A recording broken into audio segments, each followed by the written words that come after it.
Olá, viva! Bem-vindos a mais um episódio do Inov Talks. Connosco hoje está o Fred Antunes, CEO da Real Fever, é também o presidente da Associação Portuguesa de Blockchain e Criptomoedas. Olá, Fred, bem-vindo antes de mais. Olá, boa tarde. Bem, eu começo por te fazer aquela questão da praxe, que seguramente estás já farto, de certa forma, de responder, mas partindo do pressuposto que temos aqui uma plateia de pessoas que todas elas já ouviram falar dos conceitos, blockchain, criptomoedas, mas que do ponto de vista técnico não têm um conhecimento aprofundado. O que é isto da blockchain, das criptomoedas? No fundo, como é que isto é acaba por ser uma evolução da criptografia, ou seja, de algo que não é propriamente uma novidade dos novos tempos? Como é que podemos como é que podes explicar o contexto de cada um destes conceitos, mais do ponto de vista técnico, sobretudo perceber as diferenças entre blockchain e criptomoedas, porque ainda creio que existe muito a ideia que são a mesma coisa, no fundo, que a blockchain são criptos e nada mais para além disso. Sim, do ponto de vista prático e conceptual, o princípio é muito simples. Ahm, Em 2008 dá-se uma crise financeira a nível mundial, com a falência de Lehman Brothers, que depois se propaga para toda a crise subprime norte-americana e que depois afeta também a Europa e nós próprios aqui, 2013, 2014, fomos resgatados pela Troika, as pessoas, algumas lembram-se disso certamente, ou a maioria, e aquilo que acima de tudo do ponto de vista de visão e de propósito que as criptomoedas e a blockchain trouxeram ao mundo foi garantir de alguma forma a um conjunto de pessoas que assim decida fazer parte de se tornar o seu próprio banco. Ou seja, remover os intermediários financeiros entre partes e que cada pessoa possa fazer a custódia dos seus próprios ativos, dos seus próprios bens. Nesta fase, em 2008, apenas e só um bem financeiro, mas que depois hoje, em 2022, temos muitos mais tipos de ativos que podem ser custodiados pelo utilizador individualmente, sem a necessidade de uma terceira parte. Porquê? Exatamente por aquilo que se provou com o Lehman Brothers e aquilo que se provou em Portugal, especificamente com o Novo Banco, o BPN, com o BPP, com o Banif, etc, etc. Portanto, a ideia era esta. Um, o que é Bitcoin ou as criptomoedas e o que é blockchain? A Bitcoin é o produto, portanto, é a primeira proposta de dinheiro digital peer-to-peer, sem a necessidade de intermediários pelo meio. A blockchain é a tecnologia de governance que substitui, neste caso, o regulador central. No caso dos Estados Unidos, a Fed, no caso da Europa, o BCE. É lógico, eu estou por isto de uma forma muito sintética e muito objetiva, Uhum. aqui a tocar em algumas questões altamente sensíveis, mas acho que do princípio da verdade, o objetivo é informar as pessoas com que base isto foi feito e com que propósitos, e foram estes, Certo, não outros. certo. No fundo, todas as criptomoedas estão na rede blockchain, não é? Mas nem toda a blockchain são criptomoedas, porque depois existem Sim, outras. poderíamos dizer, para quem percebe pouco, mas estabelecendo aqui uma analogia, a internet é baseada num protocolo de TCP/IP, ninguém sabe muito bem, se calhar de quem está a ouvir, 10% sabe que aquele TCP/IP, mas todos sabem o que é internet. E, portanto, no caso da blockchain e de criptomoedas, ou de criptoativos, ou de ativos digitais, vamos utilizar este termo de ativos digitais para isto não Uhum. ser tão pesado. A blockchain é o protocolo TCP/IP, na verdade, e os ativos digitais são o produto similar à internet ou outro, ou o e-mail, por exemplo, que também é construído em cima de protocolos TCP/IP de base que depois se multiplicam para outras tecnologias. Ok. Quando é que tu, pessoalmente, que já estás dentro deste mundo há bastante tempo, quando e como é que tiveste contacto pela primeira vez com o mundo da blockchain e das criptomoedas? Tem duas fontes, uma que era uma fonte mais filosófica por parte dos cypherpunks, que eu seguia, mas que não era evangelizador. E depois uma mais pragmática, porque eu joguei durante bastantes anos World of Warcraft, de forma praticamente profissional, tinha ordenado para jogar, Deve ter sido as primeiras pessoas em Portugal a ter um Isso em que ordenado para ano? jogar. Desculpa, em que ano? E estamos em 2005, 2006, 2007. Ok. Portanto, a beta do WoW sai em 2004, o release em produção sai em 2005, janeiro ou fevereiro, por ali. Uhum. E depois foi 2006, 2007, 2008, por aí fora. E dito isto, quando a Bitcoin surge, havia um site que nos permitia trocar Bitcoin por Gold dentro do World of Warcraft. E portanto aquilo, começam a ver umas conversas dentro da malta do Guild, onde jogávamos, para instalar um software que se deixava ligado durante a noite para depois trocar as moedas pelo Gold, que nessa altura o Gold era mais valioso do que a Bitcoin.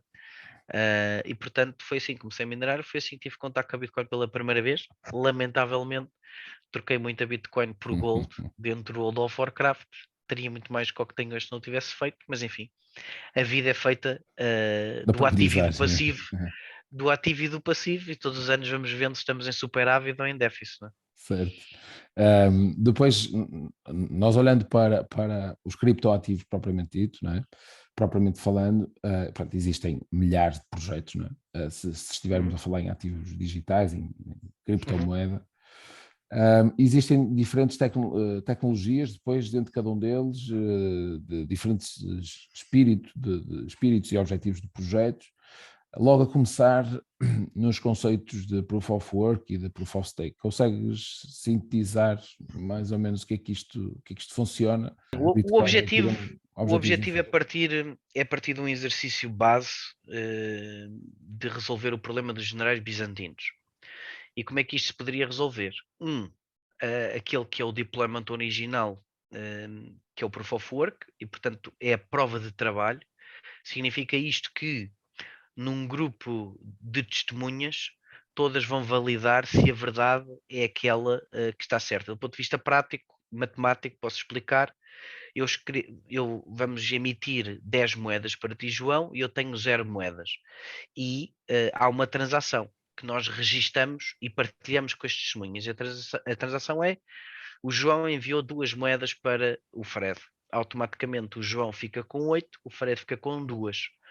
A prova de trabalho é a validação por todas as testemunhas na rede a confirmarem que, de facto, o João tinha 10 moedas, e, portanto, pôde dar 2 ao Fred, e que agora vamos deduzir das 10, 8, vamos deduzir 2 e vamos colocá-las na carteira do Fred, que entretanto passou a ter 2 que o João enviou.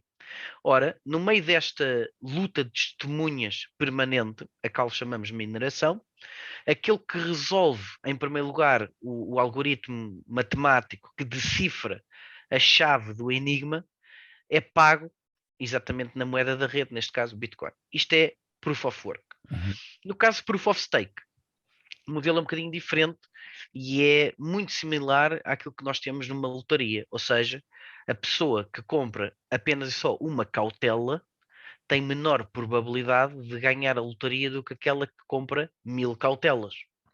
E, portanto, o Proof of Stake varia em função da quantidade de cautelas, de talões que tu tens para participar na validação, mais uma vez, de cada bloco ou de cada quantidade de verdade que está dentro da rede.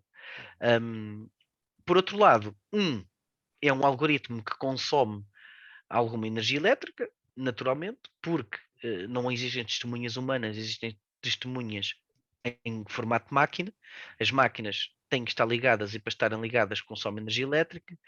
Por outro lado, o Proof of Stake é um algoritmo que consome substancialmente menos energia elétrica, mas tem depois problemas em termos de segurança. Portanto, eu não sou nem a favor muito de um nem do outro, depende do produto que nós queremos construir, qual o algoritmo a decidir avançar, mas diria que do ponto de vista da Bitcoin, a Bitcoin nunca será Proof of Stake, será sempre Proof of Work, e é exatamente por ser Proof of Work que ela é tão segura que em 12 anos nunca foi atacável de forma alguma, consome energia, consome, mas eu quero que os meus ativos, o meu ouro digital, seja absolutamente seguro. E para isso concordo que se gasta a energia necessária. Certo, certo. Sim, pronto. E isso é uma das questões dos críticos dos ativos digitais, não é? Há muito tipo de críticas clichê, digamos assim. Essa é uma delas, não é? A questão do consumo de energia. Eu acho que tem vindo a ser desmistificada, não é? Porque já se fizeram comparações com outros sistemas, não é? A internet também gasta energia, o próprio banco, Sistema bancário. tudo, portanto, no fundo tudo gasta energia. Nós, para estarmos hoje aqui no Zoom numa Exatamente, estamos, conferência, há alguns um conjunto de servidores da Amazon ou da Google ou da Microsoft que estão a providenciar um serviço de cloud para poder conectar estas pessoas todas. exatamente, Ou, neste caso, nós os dois. E quando, entretanto, as pessoas nos ouvirem no Spotify, ouvirem via YouTube ou outra plataforma, também essas plataformas têm servidores que consomem muita energia elétrica para fazer chegar a informação às pessoas. Portanto, esse tema é um tema, não enfim, tema, né? É para um mim é não não tema, tema. exato. Para mim é não tema. Sim, e no limite, e cada vez mais, é possível produzir energia limpa e, portanto, até tenho ideia que começa a ser significativa no caso da Bitcoin, não é? A energia Começa limpa. não apenas a energia limpa, vamos além disso. Um dos problemas principais da produção de energia é o seu transporte.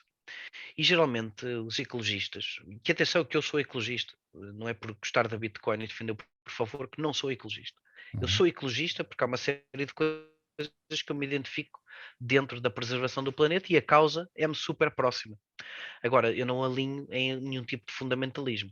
E, portanto, um dos problemas que a Bitcoin resolve, ou que a própria tecnologia blockchain, utilizando um algoritmo de Proof of Work, resolve, é o problema do transporte de energia. Portanto, nós sabemos que desde a fonte da produção até ao local de consumo, quanto maior for a distância, maior a perda. E aquilo que a Bitcoin resolve é exatamente a otimização da produção da energia. Porquê? Porque nós podemos colocar os data centers, os mining camps das máquinas da Bitcoin ou de outra, exatamente próximos da fonte da produção. Dou dois exemplos. Um, nas barragens, ou seja, eu não preciso transportar desde a barragem até à aldeia ou à vila ou à cidade que vai consumir. Nós aqui em Lisboa, por exemplo, uma grande parte de energia produzida em Castelo de Bode e outra parte eólica, e se nós consultarmos a perda de energia de transporte até à cidade de Lisboa, é óbvio que existe uma imensa perda. A segunda questão prende-se, e eu há relativamente pouco tempo, por acaso posso contar esta história porque é muito engraçado. Há relativamente pouco tempo estive aí numa conferência de um partido político. É uma coisa que eu faço muito pouco, mas às vezes convidam-me e eu aceito. E estive num partido político ecologista, ou pronto, diz ecologista, ou vamos dizer que é ecologista, onde eu lhes expliquei que a Islândia é um dos maiores países do mundo onde os data centers tecnológicos estão alojados. Porquê? Porque a Islândia é líder mundial em produção e aproveitamento de energia geotermal, ou seja, eles têm vulcões e instalam as centrais geotermais em cima dos vulcões, não transportam a energia para fora da ilha, eles têm os data centers ligados dentro da ilha. A Amazon, a Google, a Microsoft, todos têm data centers na Islândia e também existem uma série de empresas com mining camps de Bitcoin e de Ethereum na Islândia. E em determinado momento o tipo dizia-me que era contra a energia geotermal. E eu respondi-lhe, mas é contra porquê? O senhor quer criar uma regulação que proíba os vulcões? E em determinado momento ele dizia: não, isto não se pode proibir os vulcões. Ah, pronto, mais um bocadinho já ia proibir os vulcões também. Portanto, porque os vulcões, na verdade, poluem. Aliás, os vulcões são um fenómeno natural no nosso planeta que provavelmente não tenho os dados exatamente precisos da poluição dos vulcões, mas acredito que seja um grande emissor de gases poluentes no nosso planeta. Certo. Mas não se podem proibir porque fazem parte do sistema ecológico e biológico como o nosso planeta e como o próprio universo foi construído. Portanto, de facto, para resumir, existe uma série de complicações associadas à poluição do planeta, é verdade, mas de uma forma muito pragmática, muito realista, tomara nós que o grande problema do nosso planeta fosse a Bitcoin. Certo. Seríamos todas as pessoas muito mais felizes e o nosso planeta estaria certamente em melhor estado do que aquele que está. Certo. E uma vez estamos a desmistificar conceitos da Bitcoin, outro deles é a questão da criminalidade, não é? Portanto, outro dos Uhum. clichês habitualmente apontados à Bitcoin Há Bitcoin, as criptomoedas é que de alguma forma facilitam a lavagem de dinheiro. Bem, eu aqui tentaria fazer o papel do diabo, mas confesso que não consigo, porque na prática eu acho que não há estudos que correlacionem o aumento de tráfico de droga, de seres humanos, o que seja, ou de armas, o que seja, à criação dos criptoativos, não é? Portanto, acho que é mais uma não questão, tal como a da energia, não é? Posso dar outro exemplo, outra história. Às vezes conto algumas histórias que são todas verídicas, mas que é uma forma para quem nos ouve também de ficar entretido ao longo do podcast e não levar assim só uma dose, uma injeção de conhecimento sobre isto, e às vezes com as histórias é mais simples. Foi um exemplo, estava aí para uma outra entrevista e há um jornalista de um jornal bastante conhecido que me liga para eu, na qualidade de presidente da Associação Portuguesa de Blockchain e Criptomoedas, de opinar e me pronunciar sobre a criminalidade e o aumento da criminalidade, exatamente a tua pergunta, João. E entretanto, ele vinha com um reporte todo satisfeito a dizer que a criminalidade tinha aumentado muito por causa da Bitcoin, os criptoativos, que isto não era rastreável, que isto era...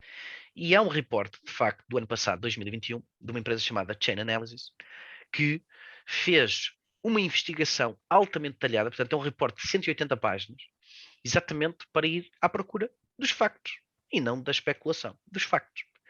Eu, a primeira coisa que disse ao jornalista foi: desculpe, mas a informação registrada numa blockchain, a primeira coisa que tem em relação ao dólar e ao euro é que tudo o que acontece com Bitcoin fica registado e ninguém consegue apagar.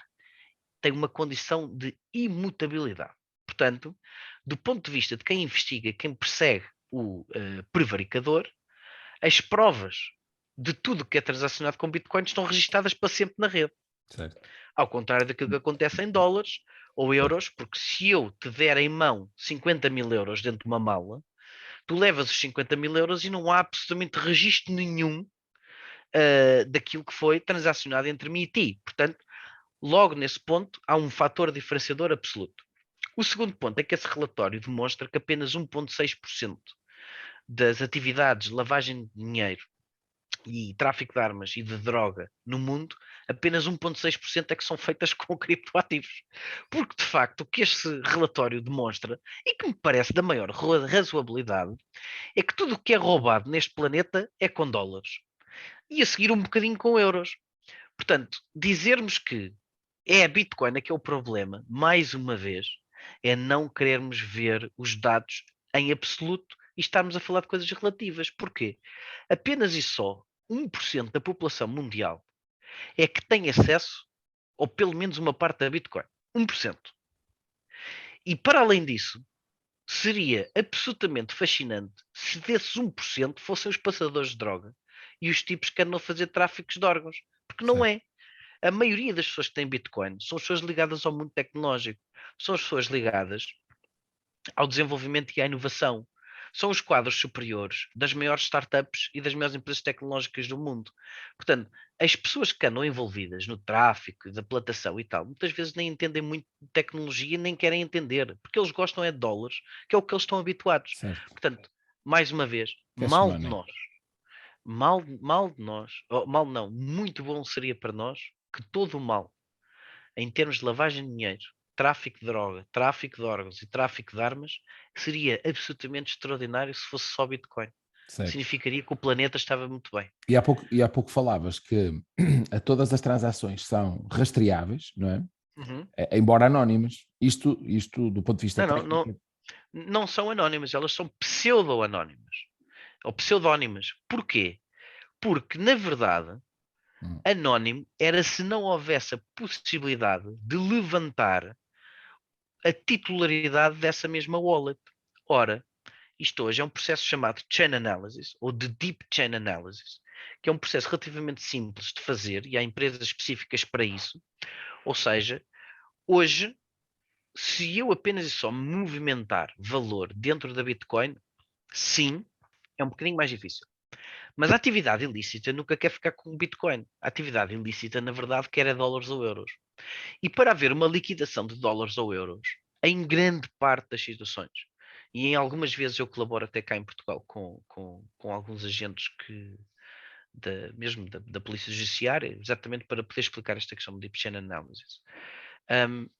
Onde é que nós levantamos o anonimato? É que a maioria das pessoas, a larga maioria, para comprar Bitcoin ou qualquer outro criptoativo, registrou-se no exchange. E, portanto, em algum momento entregou o cartão de cidadão, em algum momento tem uma conta validada, porque hoje em dia é obrigatório. Antigamente não era. Antigamente isto era tema, porque de facto qualquer pessoa abria uma conta no exchange com o nome falso e a coisa funcionava. Hoje, tu para utilizares uma Coinbase, uma Binance, uma FTX, até mesmo exchanges mais pequeninos que hoje existem, todos eles pedem KYC e prova, muitas vezes até de endereço de morada. Portanto, este tema, a partir do momento que tu roubaste alguma coisa e que tu vais liquidar a tua BTC para teres euros ou dólares, já tens ali um ponto onde ele, se te quiser levantar o teu anonimato, porque tu praticaste um ilícito, uma invasão fiscal, uma burla, uma fraude, seja o que for, facilmente, se as polícias estiverem capacitadas e os juízes autorizarem determinada ação, tu consegues levantar o anonimato muito facilmente. Portanto, é pseudo-anónimo, Certo. não é anónimo. Ou seja, 2 mitos rapidamente desmistificados. Já desmistificámos três. Ok, certo. E são, acredito eu, dos principais, pelo menos daqueles que mais recorrentemente se ouve relativamente à questão dos criptoativos. Portanto, fazendo aqui um bocadinho, puxando aqui um bocadinho a cassete atrás, aquilo que dizias é, ok, isto surge no momento em que as pessoas perdem confiança no sistema financeiro, não é? Com a crise inicialmente nos Estados Unidos, e portanto querem uma solução que seja descentralizada, e portanto aquele exemplo que estavas a dar há pouco, em que eu tinha $10, penso que era, que o exemplo era esse, 10 BTCs. 10 BTCs, no caso, o que era interessante, neste momento é 10 BTCs, e partilhar contigo duas BTCs, o que acontece na economia real, ou o que sempre aconteceu, é que eu tenho que ter um intermediário, tenho que ter um banco, não é? No fundo, a operar essa transação, não é? Um ou mais, no limite, até podem ser mais. Neste Agora caso, até é pior. Agora até é pior, porque antigamente, desculpa interromper-te, mas só para dar este exemplo que acho que é importante, antigamente as pessoas até podiam ter dinheiro em casa. Pronto, e era a única maneira, o dinheiro debaixo do colchão, digamos sim, assim. Ou que naqueles filmes que tu às vezes, a malta que tinha algum dinheiro tinha um cofre e guardava o dinheiro em casa, porque não queria ter o dinheiro no banco, ponto final. Agora o Estado arranjou uma maneira de proibir as pessoas de transferir dinheiro por mais de 3.000 euros. Portanto, eu se quiser dar 3.000 euros, 3.100 euros à minha filha, porque me apetece, e agora é proibido, é lavagem de dinheiro. Portanto, o pai à filha já não pode dar dinheiro. Porquê? Porque partiu-se do princípio que havia tanta gente a roubar, a dar dinheiro aos filhos e vice-versa. Tantas maneiras que o Estado agora se aproveitou dessa minoria de criminosos para tirar um direito absoluto a todos, que é o direito à privacidade. certo. Ora, aquilo que cripto ativa é o enabler, é exatamente do direito à privacidade. Portanto, eu se quiser ter uma coisa que é minha e que ninguém pode interferir em nenhuma circunstância, então o criptoativo é a solução absolutamente capaz de o fazer. E já acabaste por responder à questão, que era exatamente porque é que as pessoas querem redes descentralizadas, e no fundo essa é a resposta, não é? Sim, eu quero ter o direito, eu quero ter a propriedade, eu quero ter a posse daquilo que é meu. E ninguém tem nada a ver com isso, porque eu não vivo num Estado e não quero viver, não quero aceitar viver num Estado que as coisas não são minhas. Portanto, já basta aquelas pessoas que têm terrenos e que compram determinados imóveis e que depois o Estado, porque quer passar uma autoestrada, faz a expropriação. Olha, eu ainda ontem vou dar este exemplo, que é um exemplo bastante paradigmático das expropriações. A expropriação é um direito que o Estado tem de reclamar por um interesse nacional e então tira-te uma coisa que é tua e é o Estado é que define o preço, portanto não és tu. Portanto, o Estado tem direito a ficar com uma coisa que é tua pelo preço que ele define. E há um sítio aqui próximo de Lisboa, do outro lado do rio, onde o Estado, via Câmara Municipal, expropriou um terreno por 50 e tal mil euros. E vendeu o terreno agora no início do ano por 6 milhões de euros. Isto para mim, bom negócio para o Estado, Exatamente, sim, péssimo negócio estou para a o ironizar. proprietário do terreno, porque tem que vender uma coisa por 50 mil, obrigado. para o Estado depois pegar e vender por 6 milhões. Portanto, certo, uma coisa era dizer assim, o Estado realmente, opa, eu sou a favor do desenvolvimento do país, certo, é preciso passar uma linha férrea, é preciso passar uma autoestrada, tudo bem, percebe-se. sim. Mas no fim, o Estado tirou-me uma coisa para lá pôr uma autoestrada que é um bem para todos. Tudo bem, faz sentido. O Estado tira-me os meus terrenos porque é meter um hospital nos meus terrenos, não tem outro sítio para o pôr. Sim, senhor, eu no final dei os terrenos, mas vejo um hospital. Agora, eu Outra ver coisa é uma Câmara Municipal, especular, não é? exatamente, expropriar-me um terreno por 50 mil euros, e eu tive que a pessoa, atenção, contou uma história 100%, expropriar-me um terreno por 50 mil euros, e uns anos depois vendê-lo por 6 milhões, pá, isto é completamente uma coisa que eu tenho que ter tudo em Bitcoin no dia seguinte, porque o risco do Estado um dia olhar para mim e ir querer fazer a mesma coisa, não é? Portanto, aquilo que os criptoativos, que a criptoeconomia resolve é 100% este tipo de evasões de privacidade e abusos de poder. E isso leva-me a uma questão que relaciona precisamente as duas coisas, ou seja, portanto, a criptoeconomia tem validade, os criptoativos, as criptomoedas, existe também a questão de perceber se cumpre as funções da moeda, não é? A moeda fiduciária tem portanto, três funções principais: serve como instrumento de troca, como unidade de medida, reserva de valor. Reserva de valor, no fundo já falámos há pouco, que é a questão no caso da Mas a Bitcoin, por Bitcoin exemplo. não cumpre. A Bitcoin não cumpre. Essa foi uma discussão que tive aí num debate com o Dr. Constâncio, vice-governador do Banco Central Europeu e ex-governador do Banco de Portugal. E ele, em determinado momento, a grande discussão dele no debate era que a Bitcoin não era moeda.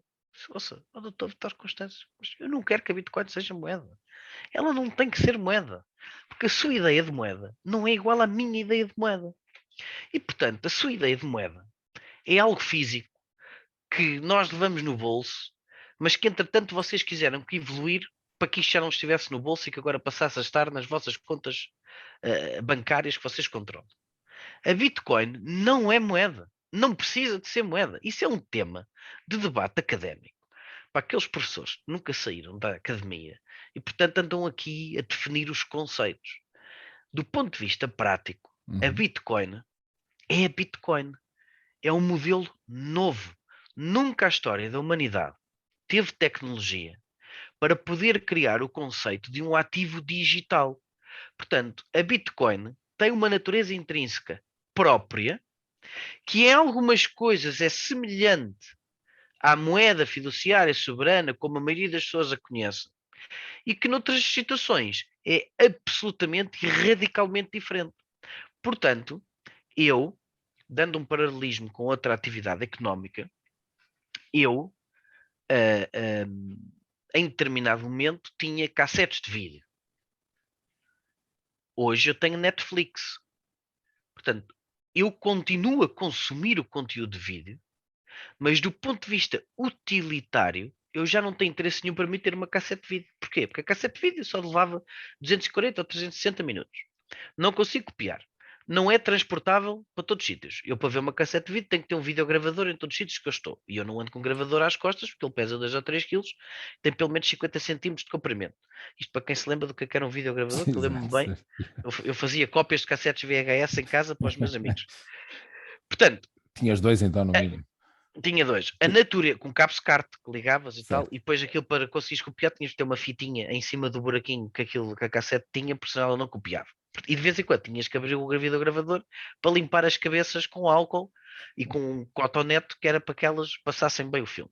Portanto, este tipo de cenário é um cenário absolutamente extraordinário. Eu vivi esse cenário.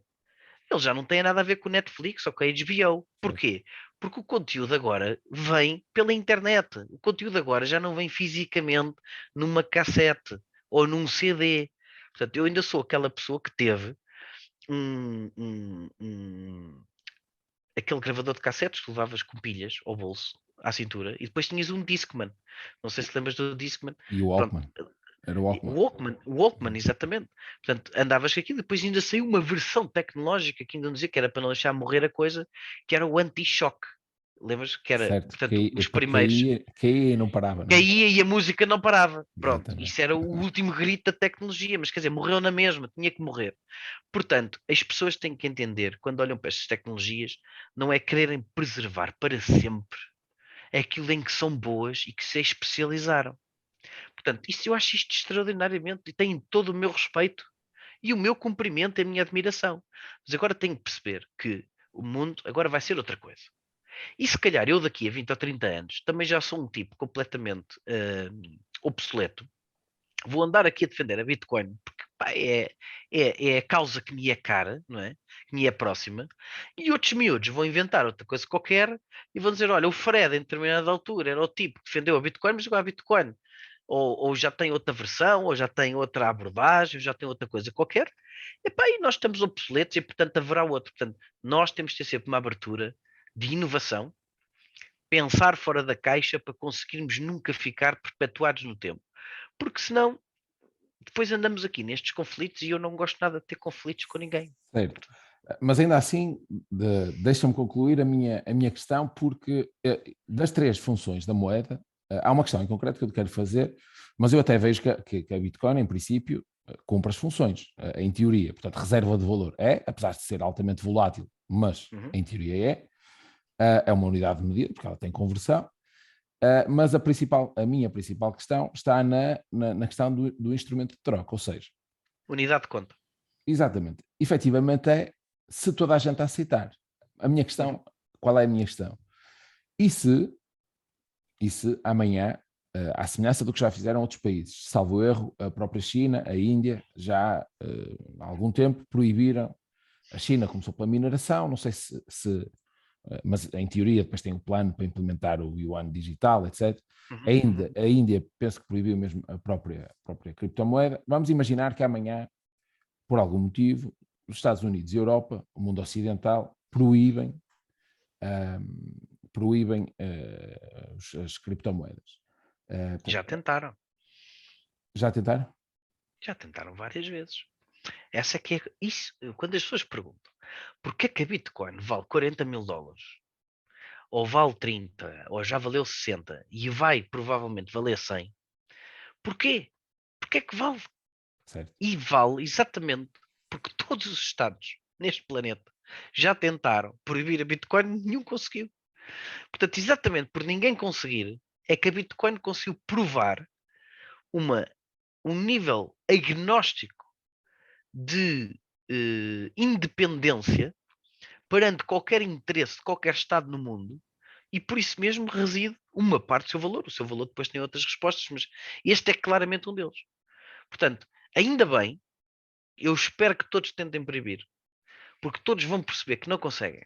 Embora em 2022 o tema já não é este. E explico porquê. Nós também não podemos ser naivos neste ponto. Uhum. Nós temos que perceber que as pessoas só querem proibir a Bitcoin quando não a têm. Porque a partir do momento que a tiverem, já não a querem proibir. Portanto, nós temos que pensar que Querem do ponto de taxar vista. muitas vezes. Eu agora, Nós agora temos que lembrei-me pensar no caso nacional. exatamente do ponto de vista daquilo que acontece hoje em dia nestes sistemas. Eu sou contra aquilo que eu não tenho Eu e aquilo desconheço. que eu não faço parte ou desconheço. A partir do momento que eu tenho e que eu já conheço e já percebi qual é a ideia, eu a seguir já não proíbo, eu a seguir vou promover. E portanto, tu tens hoje países a promoverem altamente a Bitcoin, porque os seus governantes perceberam que era melhor juntarem-se à Bitcoin do que estarem contra ela, como é o caso a extremo de El Salvador. E depois tens países, como por exemplo a China, que nunca proibiu a Bitcoin. Atenção, nunca a China proibiu os seus cidadãos de deterem um criptoativo. O que a China proibiu foi a atividade colateral à volta da Bitcoin, nomeadamente os exchanges e nomeadamente a mineração e outras situações mais Certo. específicas, Mas mas isso proibir a Bitcoin impossibilita, propriamente. impossibilita as pessoas de utilizar, não é? No dia a dia. Pronto, o que tentaram foi remover-lhe utilidade. Em relação à adoção em massa, né, a Bitcoin entrar em mainstream, nós não nos podemos esquecer que este tipo de transformação demora, em média, mesmo no tempo rápido em que nós vivemos, muito mais rápido do que todos os outros anos na história da humanidade, mesmo com a aceleração que nós temos hoje, isto é um processo que não pode ser feito em menos de 20, 30 anos. E, portanto, nós estamos a um terço do caminho. Ora, considerando que estamos a um terço do caminho e muito mais tempo a evoluir, nós, ao dia de hoje, e esse é um dado que podem procurar, por dia existem mais de 500 mil pessoas a instalar uma MetaMask, que é uma carteira para poder ter criptoativos. Nós não temos acesso aos dados da Binance ou da Coinbase ou dos exchanges, não sabemos quantas pessoas se registram por dia. Mas nós conseguimos mais ou menos ter ideia, porque, por exemplo, a FTX, que é um exchange, o terceiro ou quarto maior, fez agora um raise a uma valorização de não sei quantos bilhões, fizeram um raise de 400 milhões. Portanto, os investidores que investiram na FTX foram ver as métricas, porque tiveram que ser partilhadas com eles, para eles poderem decidir se queriam ou não investir na empresa. E, portanto, para eles aceitarem que aquilo vale uns quantos bilhões e meterem 400 milhões de investimento, automaticamente a taxa de registros ao dia tem que ser fantasticamente boa, não é? Portanto, este processo que demora tempo é um processo que a humanidade neste momento está a transformar e que, felizmente, daqui a 10 anos será muito melhor do que o que já foi, da mesma maneira que eu, quando conheci isto pela primeira vez, não era nada do que era hoje. Portanto, a primeira vez que eu fui a um regulador falar sobre isto, João, eu não vim convidado pelo regulador para ir fazer um podcast a explicar o que isto era, porque as pessoas queriam saber. Não. Eu sentei-me, lembro-me como se fosse hoje, eu sentei numa mesa onde tinha 4 pessoas à minha frente, que hoje por acaso até sou bastante amigo, mas tinha 4 pessoas à minha frente que eu era claramente um scammer. Era o tipo que vinha ali vender a banha da cobra, etc, etc. E nada disto eles perceberam que ia ser aquilo que é hoje. E felizmente eu e mais outros acreditámos, nunca mudámos a nossa ideia, uh, fomos sempre fiéis aos princípios e felizmente cá estamos. E espero Certo. estar ainda mais uns quantos anos. Mas no limite, e indo aqui ao detalhe, sendo um bocado Uhum. chato neste ponto, Uhum. e mesmo sabendo que já não é questão de 2022, como dizias há pouco, até porque a partir do momento que há imenso dinheiro institucional, Uhum. sejam fundos de investimentos que investem especificamente em negócios blockchain associados a criptoativos, sejam produtos financeiros estruturados e regulados, como ETFs, também Correto. já aprovados, portanto, sobretudo nos Estados Unidos. A partir deste momento, em princípio, é algo que não vai voltar atrás, porque não faz sentido. Mas do ponto de vista técnico, não era possível a Europa amanhã dizer, ok, vamos, no fundo, fazer o que a China fez, não é? Proibir Era, que existem sim, exchanges. era, claro que era possível. Mas depois, se não conseguirem implementar, só fica mal na fotografia. Portanto, o regulador tem que considerar que aquilo que decide depois tem que dar meios a alguém para poder fazer, não é? E tornar possível determinada diretiva. E a pergunta técnica que eu te devolvo, João, é como é que tu desligas uma blockchain? Certo, isso não tem capacidade de todo para responder essa questão. Não, não é possível. Portanto, não é tecnicamente possível Sim, desligar a rede da Bitcoin. Que é isto que a maioria das pessoas às vezes não compreende e que tem que ser dito objetivamente. Amigos, percebam, isto não dá para desligar. Não há ninguém que tenha poder para desligar. A única maneira que se pode desligar é corta a internet. Portanto, se certo. desligar a internet, isto acaba. Pronto. Agora, em tudo aquilo que hoje está montado em cima da internet, se acharem bem desligar a internet, que eu já tive numa conferência, que houve 3 a 4 pessoas que discutiram porque achavam que a internet era um mal para a humanidade e era a sua perdição, não é? Portanto, Certo. nós caminhamos para o Armageddon porque a internet existe. Pá, pronto, eu respeito quem tiver essa opinião, não tenho nada contra, mas mesmo quem tem essa opinião, eu desafio a desligar a internet, a tentar. Pronto. Certo. Ou seja, porque no fundo é impossível de quebrar as cadeias de É transmissão, impossível. no fundo, É da impossível. mineração. É, é impossível. E quanto mais tentarem proibir, mais máquinas se vão ligar. O que ainda é Certo. pior. Foi o que aconteceu na altura na China, não é? Porque depois deixou de estar na China e centralizaram-se noutros países. Em março do ano passado, fecharam tudo na China. Sabes o que é que acontece?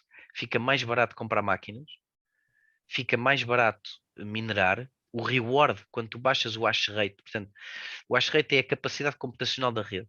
Quando a capacidade computacional da rede baixa, o rigor de distribuir por todas as testemunhas é muito maior. O que é que isto significa? Que se torna mais rentável ligar máquinas. Portanto, Certo. Há um os incentivo. 50%, é um incentivo, os 50% que desligaram na China, a seguir, noutros países do mundo, toda a gente foi ligar máquinas.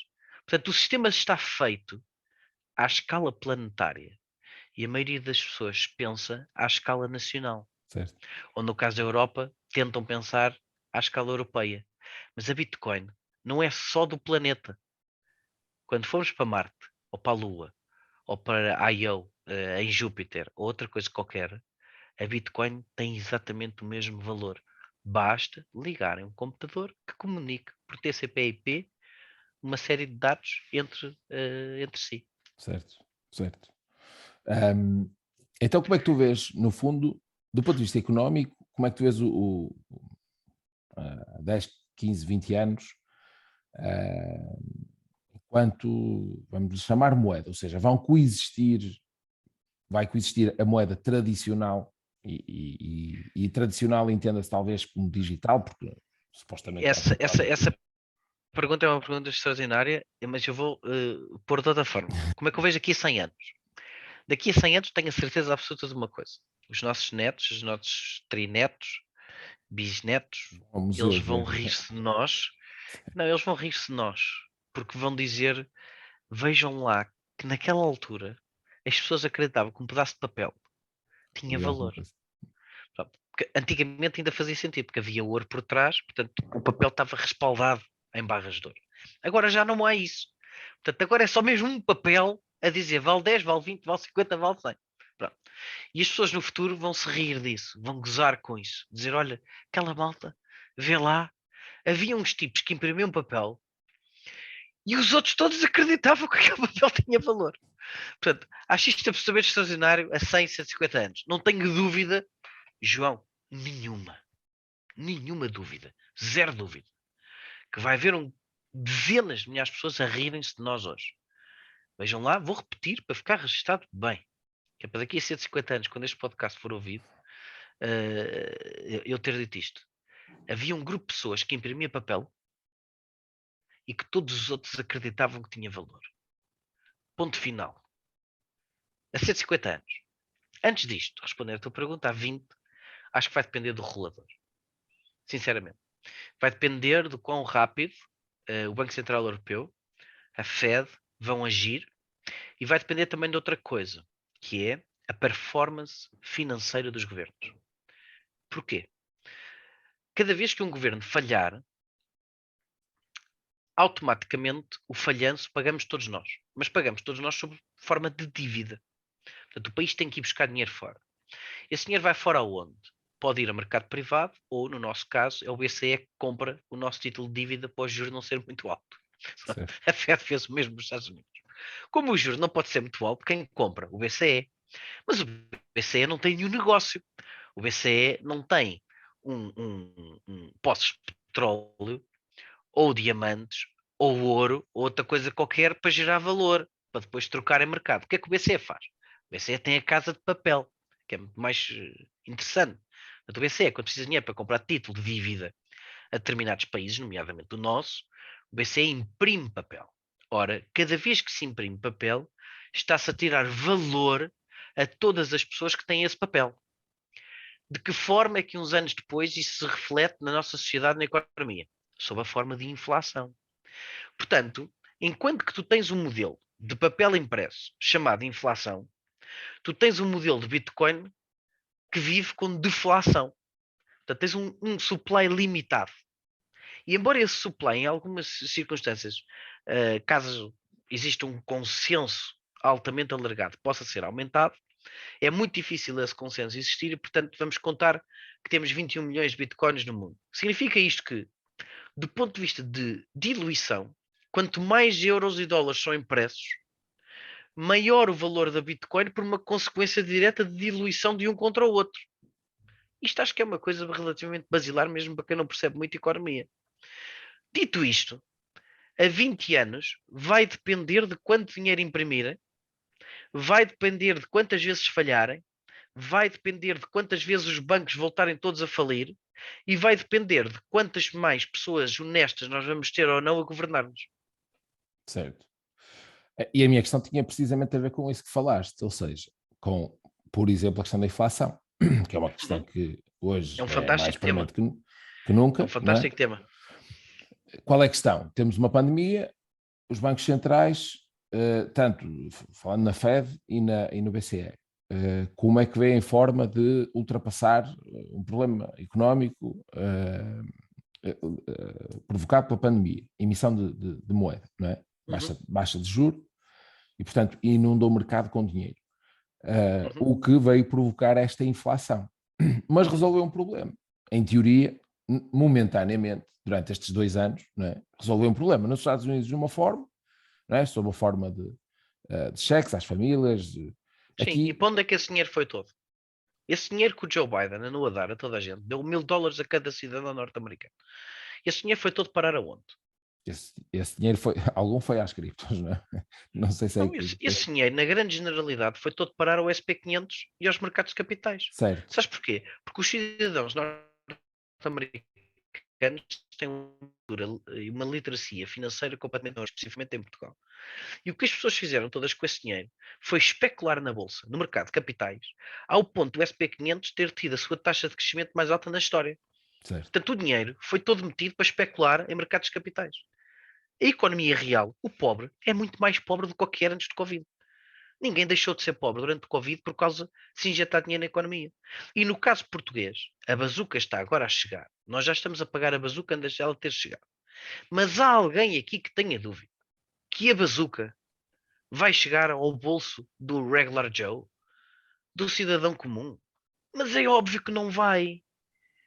A bazuca vai servir para continuar a construir autoestradas que ninguém utiliza, para não se reabilitar um aeroporto que está colocado em Beja, gasto com outra bazuca que foi metida, que fomos nós a pagar, para afinal de contas se meter um aeroporto dentro do já povoadíssimo área metropolitana de Lisboa, que miseravelmente e infelizmente devido aos danos ambientais, provavelmente há 20 anos está submersa em água. Portanto, só no nosso país é que não se consegue ver um bocadinho para além de Lisboa. E de facto, a gestão dos fundos não é corretamente bem feita. Portanto, mais valia que não viesse bazuca nenhuma. Eu, enquanto cidadão, preferia não ter inflação e ter que trabalhar, pá, se calhar um bocadinho mais, para poder ter algum nível de riqueza, do que, sem me perguntarem se eu quero ou não desvalorizar os meus ativos, sem me perguntarem se eu quero ou não pagar mais impostos para pagar dívida, fazem-no absolutamente à revelia do povo. Um grupo que percebe o que acontece e não há nada que possa fazer, que é o meu caso, e a maioria das pessoas, que infelizmente não é do interesse do Estado dar-lhes cultura financeira, para Certo. depois elas fazerem este tipo de perguntas. Sim, porque a maior parte das pessoas não tem noção que a famosa bazuca vai-se Somos apaga nós a pagar. sob a forma sob a forma de taxas, impostos e do que quer que seja, porque esse dinheiro, o BCE foi ao mercado e agora vai ter que o devolver e, portanto, estamos endividados para futuro.